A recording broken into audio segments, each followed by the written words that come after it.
Ok. Il y a une grande question, finalement, la dernière fois, on en a pas mal parlé, sur le fait est-ce qu'on doit faire tchouva avant la Géoula ou non. On ne se rend pas compte, mais on parle vraiment de sujets qui sont reliés à la paracha, parce que c'est la paracha où on va voir la sortie d'Égypte. Pas encore effectivement, puisque c'est parachat de Bo que l'on sort d'Égypte. Mais on va dire c'est déjà enclenché par le fait des Makot. Et les Makot elles-mêmes, elles sont le commencement de, on va dire, la fin de l'asservissement du peuple juif. La fin de l'exil en tant qu'exil d'esclavage. Et on passe déjà dans un exil différent, un exil de présence juive dans un pays haï, on va dire, mais c'est plus l'esclavage. Les peuples juifs vont se libérer de l'esclavage, du travail, et on va voir les miracles de Dieu. D'accord? Les 10 plaies, on a compris, ça correspond aux 10 sphirotes, donc les 10 mesures de dévoilement divin, qui vont frapper la réalité. Et il y a un secret derrière tout ça qui est important, c'est que les 10 plaies annoncent le fait que Dieu veut que le monde soit un réceptacle pour la lumière divine. Or, dans la matière du monde, on dit que la poussière même du monde est en relation, avec Pharaon. Paro, ce sont les lettres A à Phare, la poussière. Donc là, de là la force de Pharaon, mais on va dire, mais d'où le provient cette force incroyable? Puisqu'on verra bien que Moshe va dire, quand Paro va lui dire, parachat de Bo, au moment de sortir, on penserait ça y est, il est fini. Non, il va rester jusqu'au bout avec toute sa puissance.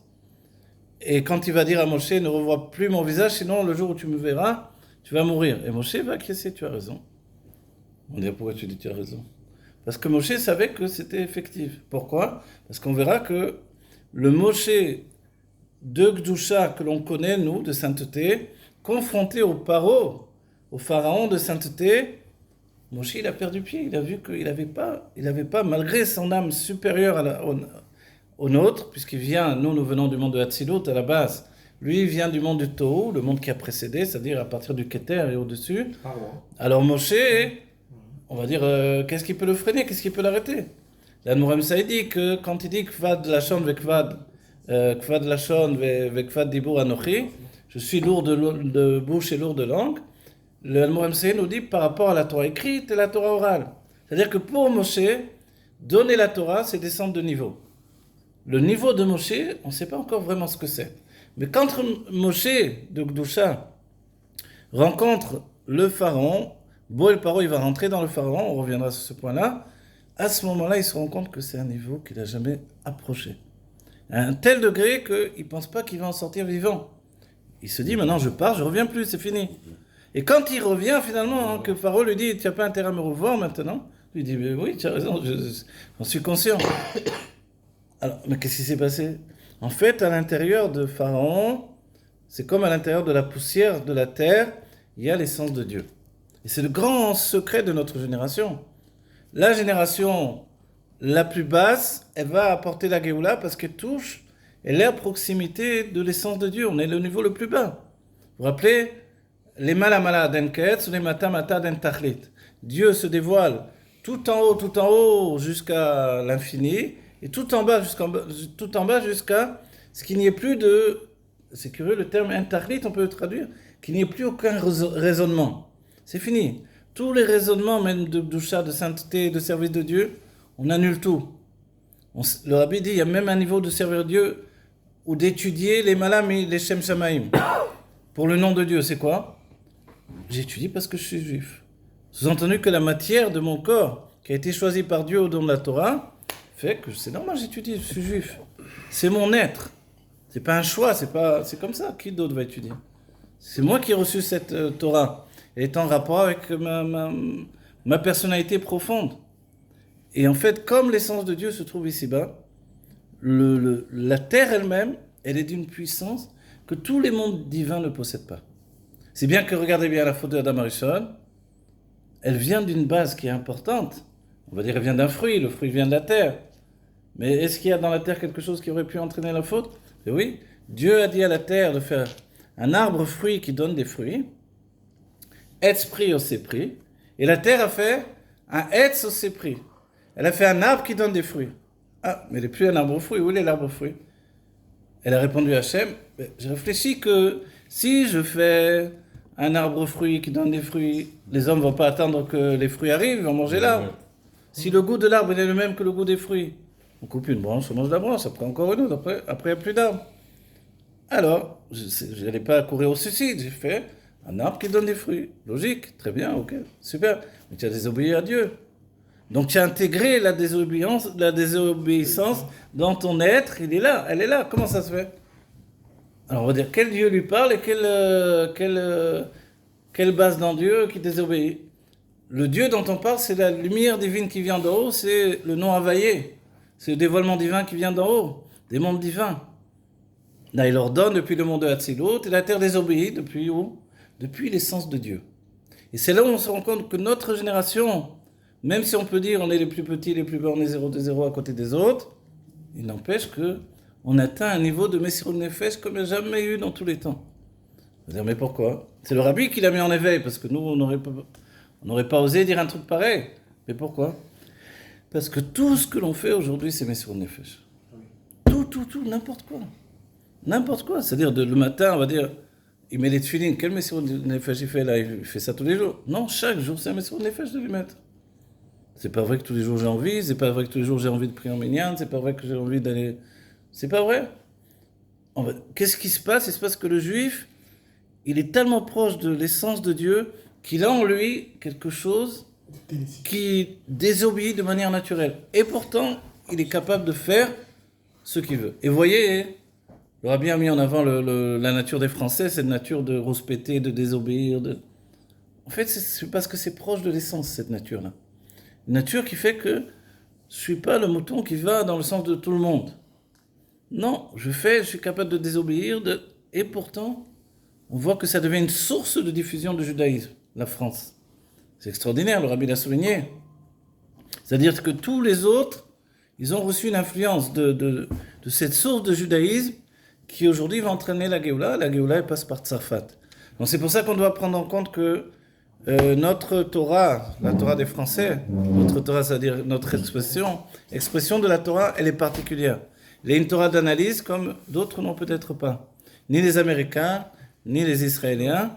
Donc c'est pour ça qu'il faut ni avoir honte, mais encore plus s'engager pour apporter la Géoula Amitite Vashlema avec cette Torah, cette conscience de la Torah. Voilà. Et donc ça, il faut vraiment s'en apercevoir. Donc Dieu a envoyé les 10 Sphirot par le biais des 10 plaies pour soumettre le Yesod Hafar, l'élément de poussière. Pourquoi? Parce que je veux transformer le monde. Je veux que quand on va mettre les tuilines, on ne va pas les jeter ensuite. Donc il faut que la matière du monde soit perméable à la lumière divine. C'est ça la Kedusha. C'est que le Sefer Torah maintenant, il est kadosh, on lit dedans, la Kedusha reste pour toujours. Mais comment ça se fait? C'est parce que la lumière divine peut rentrer dans la matière. Mais avant, ce n'était pas possible. Malgré qu'il y a eu le déluge pour purifier le monde. Malgré qu'il y a eu... Vous comprenez ce que ça veut dire ça? C'est-à-dire que la Yishut, le Yesh qu'avaient les premiers hommes, c'était les âmes d'Israël, c'était nous. Les géants du déluge, d'avant le déluge, c'était nous. Et pourquoi on avait des corps géants? Parce qu'on avait des âmes géantes. Qu'est-ce qui définit une âme? C'est le désir en fait. On avait un désir géant, on avait envie de vivre d'une manière folle. Et la Elokut était à portée de main, rien ne pouvait nous arrêter. On était proche de l'essence de Dieu. Donc il a fallu que d'en haut les portes du ciel s'ouvrent et que Dieu il fasse disparaître cette période-là. Ça s'appelle la période du Tohu. 2000 ans de Tohu a disparu à partir du déluge. On est rentré dans 2000 ans de Torah, il y a eu un soubresaut à nouveau, on a pris des pierres, des briques faites avec de la terre pour faire une tour, pour aller contre Dieu. On va dire, mais c'est quoi encore cette image-là? Pourquoi avoir besoin de faire quelque chose de physique? Mais parce que pour désigner à nouveau que notre force, elle ne vient pas d'en haut. Elle vient d'en bas, elle est plus puissante que la force qui vient du haut. Mais le Maboul n'a pas détruit cette force du bas? Ils ont retrouvé... Non, elle n'a pas détruit. Parce qu'elle ne peut jamais être détruite, c'est ça le secret. Mais elle a purifié le monde. Et l'arc-en-ciel est apparu. On dit pourquoi l'arc-en-ciel est apparu. Le rabbi nous dit, est-ce que c'est une création à partir de ce moment-là, de l'époque de Noach, ou c'est une création depuis le début du monde? Et en fait, le rabbi nous dit non, c'est une création depuis le début du monde. Il n'y a pas un chadash mitrat hashemesh, il n'y a pas tout à coup un nouvel arbre qui sortit, un nouvel animal, un truc. Non, c'est que l'arc-en-ciel était toujours là, mais l'air n'était pas encore assez pur. Donc le déluge l'a purifié, mais on voit que c'est l'air d'en haut. Mais même si l'eau a creusé la terre jusqu'à un endroit où on peut enterrer un homme, on dit, c'est-à-dire jusqu'à un endroit où la Touma l'avait porté, mais quand même, on ne peut pas toucher, on ne peut pas abîmer le Yesod Afar. L'élément de poussière, il est là, jusqu'au ventre de la terre. Et en fait, cet élément-là, il est porteur de l'essence de Dieu. Et c'est ce qui fait que tout le yesh, tout ce qui nous paraît comme du mal, c'est en fait un désir de vivre très puissant. Mais d'où il vient? Mais de Ita'ava loa kadosh baruch hu liot dira patartonim. Dieu a désiré qu'on lui fasse une maison ici-bas. Mais où il est le Dieu qui a désiré ça? Est-ce que c'est le Dieu qui est dans le monde de Hatzilou, dans sa lumière, dans le monde de Hatzilou, tous les mondes? Non, c'est le Dieu de l'essence du monde.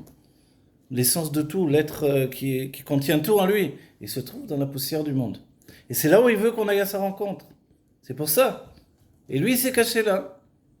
Et quand arrive le moment des Makot, en fait, Paro, lui, il est, on va dire, en proportion et il est en relation avec le Yesod Afar, avec l'élément de poussière. C'est son nom qu'il indique. Afar, c'est Paro, Pharaon. Et en fait, sa puissance, elle est illimitée. Rien ne peut le soumettre. Et on voit avec tout ce qui s'est passé, jusqu'au bout, il ne va jamais être soumis, cet homme-là. On a l'impression qu'il se soumet un peu, tac, il repart de plus belle. Mais qu'est-ce que c'est cette... N'importe quel homme aurait été terminé avec ce qui s'est passé. Lui, non, il est là. Son propre fils va mourir. Il dit partez, et après, il se remet sur pied, il est avec une rage terrible. On va dire, alors, qu'est-ce qu'il a? Il a que l'essence de Dieu est là, elle le fortifie. Et c'est pour ça qu'il a fallu soumettre l'élément de poussière, qui a un revêtement sur l'essence de Dieu, pour que la terre soit perméable à la lumière divine, qu'on puisse ensuite avoir Matan Torah, le don de la Torah. Donc en fait, c'est la raison profonde des 10 makot, des 10 plaies, qui sont en relation avec les 10 sphirotes. Il fallait une fusion entre les deux. Et ça, c'est ce qui s'est passé en Égypte, et c'est ça ce qui est essentiel.